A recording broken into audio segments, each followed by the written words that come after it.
ভাইজা, এটা ঠিক না, দয়া করে তোমার আঙুলটা সরিয়ে নাও। আমি তোমার বোন, আমি তোমাকে কতই না ভালো ভাবতাম, কিন্তু ভাইজা আমার একটা কথাও শোনে না এবং তার মনে যা ছিল সেই রাতে সে সবই আমার সাথে করে বসল।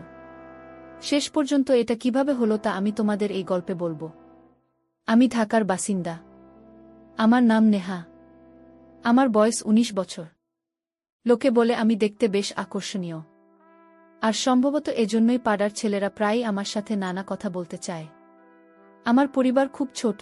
আমি, আমার ছোট ভাই আর মা বাবা মারা গিয়েছিলেন যখন আমার বয়স মাত্র ৭ বছর। মা বাবার জায়গায় ব্যাংকে চাকরি পেয়ে গেলেন এবং তিনি আমাদের দুজনকে মানুষ করতে লাগলেন। এখন আমি আর আমার ভাই দুজনেই কলেজে যাই। আমার সাথে যে ঘটনাটি ঘটে সেটা ৩ মাস আগের কথা। সেই দিনটা ছিল সোমবার আর আমি কলেজে যাইনি। আমার ভাই আর মা যেমন প্রতিদিন নিজ নিজ কাজে চলে গেলেন। বাড়িতে একা ছিলাম আর কিছু করতে ইচ্ছে করছিল না। আমি তাই ইউটিউবে গল্প পড়তে শুরু করলাম। হয়তো মনের অশান্তি কিছুটা ভুলিয়ে দেবে। ঠিক তখনই মায়ের ফোন এলো। তিনি বললেন আজ তার ফিরতে দেরি হতে পারে। আমি বললাম ঠিক আছে মা, তুমি আরামে আসো। তারপর জানি না কেন মনে খুব খালি খালি লাগতে শুরু করল। আমি বিছানায় শুয়ে পড়লাম আর কখন ঘুমিয়ে পড়লাম তার টেরই পেলাম না। হঠাৎ আমার ঘুম ভেঙে গেল, কিন্তু আমি নড়লাম না। আমার মনে হলো যেন কেউ আমার পাশে বসে আছে। আমি অনুভব করলাম কেউ আস্তে আস্তে তার আঙুল দিয়ে আমাকে স্পর্শ করছে। প্রথমে আমি বুঝতেই পারলাম না যেটা কি হচ্ছে, কিন্তু যেই আমি আস্তে আস্তে চোখ খুললাম আমি ভিতরে ভিতরে কেঁপে উঠলাম। আমার ছোট ভাই, যাকে আমি সব সময় মাসুম আর শরীফ ভাবতাম, সে আমার পাশে বসে আছে। আমি বিশ্বাসই করতে পারছিলাম না যে সে এটা করছে। আমার বুক খুব জোরে ধড়ফড় করতে লাগলো আর আমি বুঝতে পারছিলাম না যে আমি কি করব।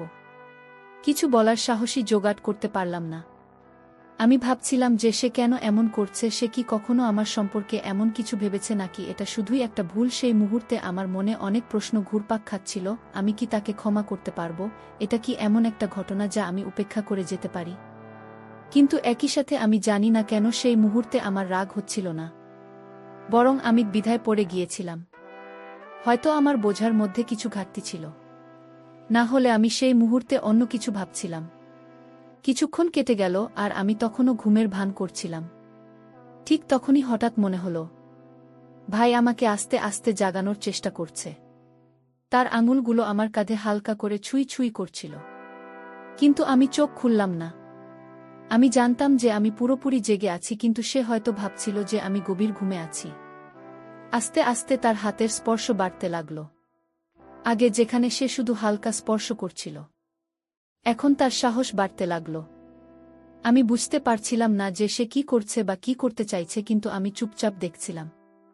আমার মনে অনেক প্রশ্ন। কি দিল এই মাসুম ভাই হঠাৎ এত বদলে গেল কি করে? সে কেন এমন করল? আমি বুঝতে পারছিলাম না যে সে আমাকে ঘুমের মধ্যে কি খাওয়ানোর চেষ্টা করছে। আমার ঠোঁট বন্ধ ছিল, কিন্তু তবুও সে চেষ্টা করছিল যেন আমি কিছু খেয়ে ফেলি। এরপর আমি ভেবে ঠিক করলাম যে ইচ্ছে করে ঠোঁট একটু খুলে দিব। আমি এমন ভাব করলাম যেন আমি ঘুমের মধ্যেই আছি, আর ঠোঁট নিজে থেকেই খুলে গেছে। সেই মুহূর্তে আমার ভেতরে একটা অদ্ভুত রকমের ঘাবড়ে যাওয়া ভাব কাজ করছিল, কিন্তু আমি এটা প্রকাশ করতে দিলাম না। হঠাৎ আমার ফোনের কণ্ঠা বেজে উঠল। সেই আওয়াজে পুরো পরিবেশ বদলে গেল। ভাই সঙ্গে সঙ্গে ভয় পেয়ে গেল আর ঘাবড়ে গিয়ে দূরে সরে গেল। সে এত তাড়াতাড়ি উঠে গেল যে আমি বুঝে গেলাম তার মাথায়ও ভয় ছিল যে আমি যেন জেগে না উঠি। আমি ফোনটা তুলে দেখলাম সেটা আমার বয়ফ্রেন্ডের কল।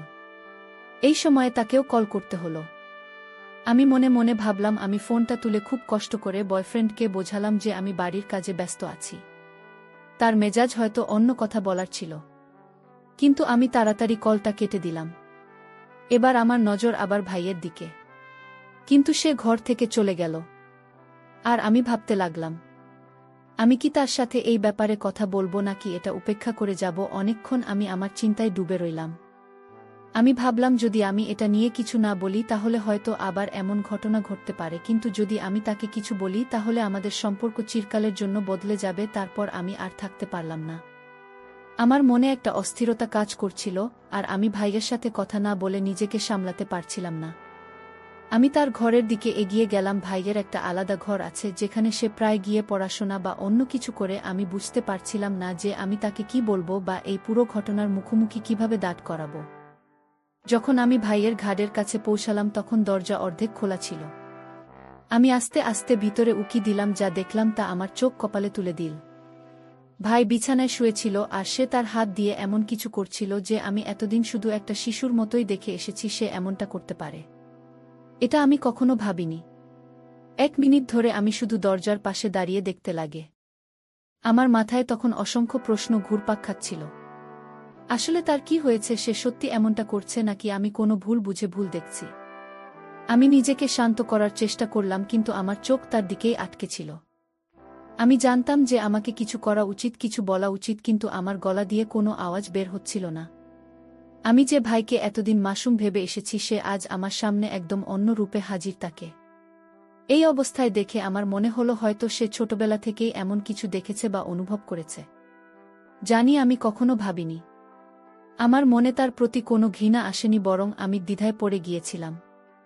আমি বুঝতে পারছিলাম না যেটা তার কোনো ভুল বোঝাবুঝি নাকি আরও কিছু। আমি আস্তে আস্তে দরজা থেকে সরে যাওয়ার সিদ্ধান্ত নিলাম। আমি জানতাম যে যদি আমি তাকে এই অবস্থায় টোকাই তাহলে আমাদের মধ্যে কি হবে। আমি মনে মনে ভাবতে লাগলাম যদি সে আমার সাথে কিছু ভুল করে ফেলে ঠিক তখনই সে আমাকে দেখে ফেল। আর যে ঘটনার আমি ভয় পাচ্ছিলাম সেটাই ঘটে গেল। ভাই আমাকে দেখে আর স্থির থাকতে পারল না, আর সে আমার কাছে এসে সেই কাজই করল যা সে হয়তো কতদিন ধরে করতে চাইছিল। কিন্তু আমি ভাইকে বাধা করতে পারলাম না। সে এমনভাবে উঠে এসে আমাকে সেই কাজের সাথে জড়িয়ে দিল। আমিও সেই কাজটার আসল রহস্য বুঝে তাকে বাধা দিলাম না। ভাই এরপর আমাকে বলল, আপু আমি অনেক দিন যাবৎ তোকে দেখে এই কাজটা করি, আর কতদিন ধরে তোকে এই ভিআইপি কাজটা শেখাতে চাই, কিন্তু পারি না। মা সবসময় তোকার আমাকে নজরে রাখতেন, তাই এতদিন পাইনি।